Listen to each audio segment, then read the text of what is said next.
بعض اوقات ایسا ہوتا ہے کہ جو معترض ہوتا ہے نا، وہ بعد کی چیز کے اوپر اعتراض کر رہا ہوتا ہے، جی مقدمات جو ہے وہ اس کو چھوڑ کر بالکل اینڈ چیز پر اعتراض کر رہا ہوتا ہے، اور ہمارے مسلمان جو ہے نا وہ اسی کے دفاع میں لگے ہوئے ہوتے ہیں. یعنی مثال کے طور پر میں اس کو صرف سمجھانے کے لیے عرض کر رہا ہوں کہ اگر کوئی آپ سے یہ کہنا کہ بھائی اسلام جس خدا کا تصور دیتا ہے نا، آپ اس پر بات کریں.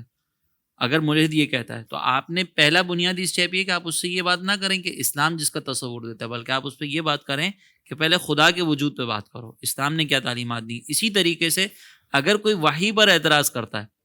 تو ہم نے جو ہے وہ پہلے اس کو یہ بات سمجھانی ہے کہ بھائی پہلے تم خدا کے وجود پہ بات کرو. جی جب تم خدا کے وجود پہ بات کرو گے، خدا کے وجود کو تسلیم کرو گے، تو پھر تم عقلاً یہ سمجھو گے کہ انسان کی عقل محدود ہے اور وہ اپنے رب سے، خدا سے تعلق قائم کرنا چاہتا ہے، تو پھر اس کے لیے واہی کا وہ اور ذریعہ پھر آتا ہے. جو ہے نا وہ ظاہر ہے انسان جب اس دنیا میں آیا ہے اور اس دنیا کے اندر رہ رہا ہے تو اسے جب یہ بات مانتا ہوگا کہ میرا کوئی بنانے والا ہے تو خود بخود اس کے اندر یہ بات بھی پیدا ہوگی کہ میرا بنانے والا مجھے دیکھنا کیسا چاہتا ہے،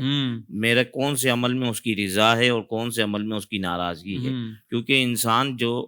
دنیا میں رہ رہا ہے تو بہت ساری چیزیں ایسی ہیں کہ اسے خود سے یا اس کی عقل کے ذریعے وہ نہیں جان سکتا کہ آیا یہ عمل میرے لیے اس وقت بہتر ہے یا اس وقت بہتر نہیں ہے، یا جو ہے وہ میرا فلاں کے ساتھ تعلق میں یہ والا تعلق اچھا ہے یا یہ والا تعلق اچھا ہے. تو اس مقام پہ اس کو رب تعالیٰ کی بارگاہ سے رہنمائی ضرور ملنی چاہیے اور ضرور اس کی طلب ہوگی اسے، تو وہ آگے اپنے ان معاملات کو کہ میں خالق کی دنیا میں رہ رہا ہوں تو مجھے اس کی دنیا میں کیسے رہنا ہے وہ اس کے پیغام کے بغیر تو نہیں جانا جا